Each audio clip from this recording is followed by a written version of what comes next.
Biglang nag-request, nagtaas ng kamay si Senador Risa. Oho.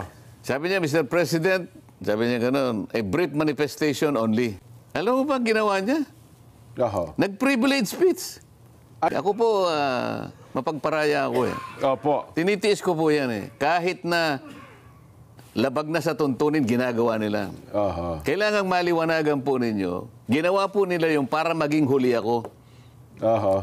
Kahuli-huli na ako. Parang sinadya Nung talaga. magsalita ako 4 na lang kami dun eh. Oho. Pero kailangan kong i-deliver sapagkat kailangan ma-i-record Opo. ng kapulungan, sabi ni SP. Is that a manifestation or a privilege speech? Oo nga. Oo naman.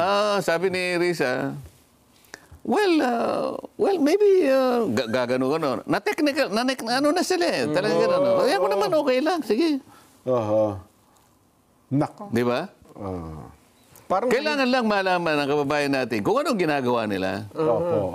Oo. Pero sa tamang panahon, o subukan nilang mag-caucus ngayon, talagang babanggitin ko sa mga mukha nila kung anong ginagawa nila. Maganda rin yung nangyari sa akin eh. Oo. Para ipamukha ko sa kanila sa susunod, bakit ganito yung ginagawa nyo? Puro labag sa tuntunin ang ginagawa ninyo eh.